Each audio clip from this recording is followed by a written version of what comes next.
မိသွေးတဲ့ကိုကိုကာကိုလာထဲလိုက်တဲ့အခါအခုဆက်ဖြစ်လာမယ့်အရာကခမရဲ့တန့်ရှင်းရဲ့ပုံစံကိုလုံးဝပြောင်းလဲသွားစေမှာပါ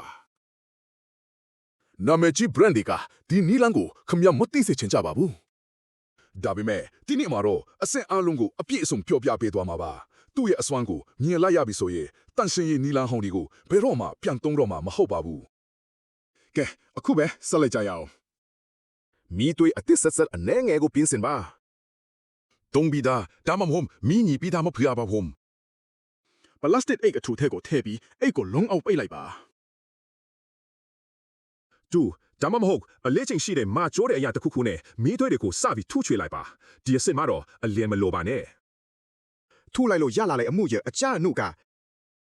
နောက်ပိုင်းတန်စင်မှုအာနီတင်ကောင်းမကောင်းကိုတိုက်ရိုက်အဆုံးဖြတ်ပေးမှာပါအားလုံးညက်နေတဲ့အမုံဖြစ်သွားတဲ့အထိထူပေးပါအခဲအကျွင်းချန်လုံးဝမကြံတော့တဲ့အထိပါပဲ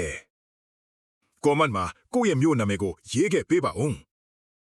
ဘယ်သူတွေဘယ်နေရာကလဲဆိုတာကြည့်ကြည့်ရအောင်ပါထူပြီးသွားရင်တော့စကားစိတ်တစ်ခုကိုပန်းကလုံးကြီးပေါ်မှာတင်လိုက်ပါမိသွေးမုံတွေကိုဖြည်းဖြည်းချင်းစကားချပါပန်းကန်ထဲမှာကြံခဲ့တဲ့အမုံနုနုလေးတွေကြောင့်အတိကပါပဲအမုံသားကညက်ညက်လေးနဲ့ညီးညနေရပါမယ်အမုံကျန်းနေပါရင်အယောရဲ့အာနီတင်ကိုရော့စေလို့စိတ်ရှည်ရွှေနဲ့ဒေချာစစ်ချဖို့လိုပါတယ်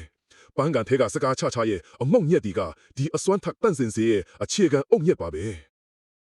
တန့်ရှင်းတဲ့ခွက်တလုံးထဲကိုကိုကာကိုလာ350မီလီထဲပါလူအများစုကဒါကိုတာမန်တောက်စရာတစ်ခုလိုပဲထင်ကြပါတယ်ဒါပေမဲ့ကိုကာကိုလာတိုင်းမှာ phosphoric acid နဲ့ carbonate ပါတာကိုတော့မသိကြပါဘူးတောက်သုံးနာကလွဲပြီးတခြားနေရာမှာသုံးရင်လုံးဝကွဲပြားတဲ့အာနိသင်တွေကိုပေးစွမ်းနိုင်ပါတယ်အခုလောလောဆယ်ဘေးခဏဖယ်ထားပြီးဆက်ကြည့်လိုက်ရအောင်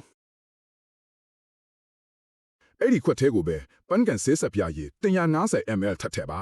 အစီချွတ်အားကောင်းတဲ့အမျိုးသားကိုရွေးပါအပြို့စားတွေကိုမတုံးပါနဲ့ပြီးရင်တော့ရိုးရိုးရည်150ထပ်ထည့်ပါဒါကအယွတ်ရအရစ်အကျဲကိုညှိပြီးတုတ်လင်းရလွဲကူစေပါတယ်တန့်စင်အားကောင်းတာကိုလည်းမလွတ်သွားစေပါဘူး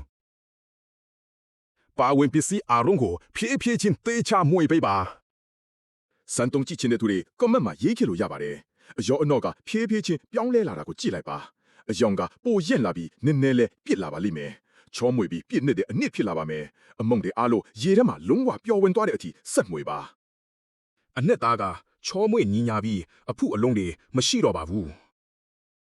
ကရော့ကိုတုံးပြီးအယောအားလုံးကိုဘူးခွန်အလွတ်တစ်ခုတည်းလောင်းထဲပါပန်းကန်ဆေးစပြာကြီးဘူးခွန်ဆိုအတော်ပဲပမာဏကိုထိရလွဲပြီးတိတိကျကျတုံးလို့ရပါတယ်အဖုံးကိုလုံအောင်ပိတ်ထားပါအိမ်မှာလုံးဝပစ်လိုက်တော့မယ်လို့ထင်ထားတဲ့အိုးတလုံးကိုရှာလိုက်ပါအိုးမှာကတ်နေတဲ့အညစ်အကြေးအထက်ထက်တွေ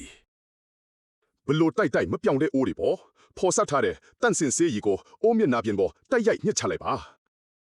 ခဏထားပြီးရင်ရေမြုပ်အပြော့နဲ့စက်ဝိုင်းပုံစံဖြည်းဖြည်းလေးပွတ်တိုက်ပေးပါအားသုံးပြီးတိုက်စရာမလိုပါဘူးဒီ formula ကအညွတ်အကြေးတွေထဲစိတ်ဝင်ဖို့အချိန်နည်းနည်းလိုပြီးမှတကယ်အစွမ်းပြမှာပါမီးထွေးကအညွတ်အကြေးအလွှာတွေကိုစုပ်ယူပေးပါမယ်အစီနဲ့အိုးရမျက်နှာပြင်ကြားတဲ့ကိုနက်နက်ရှိုင်းရှိုင်းထောဖောက်ဝင်ရောက်သွားပါတယ်ဒီနီလန်လေးကို0ကနေအဆက်အထိအမှတ်ပေးချင်ကြမလားတင်းအမြင်လေးကိုလည်းကြားချင်ပါတယ်တေးတေးချာချာဆေးချပြီးရလက်ကိုကြည့်လိုက်ကြစို့ဒီဆေးရည်တစ်မျိုးတည်းကတန့်ရှင်းရေးပြဿနာအမျိုးမျိုးကိုဖြည့်ချင်းပေးနိုင်ပါတယ်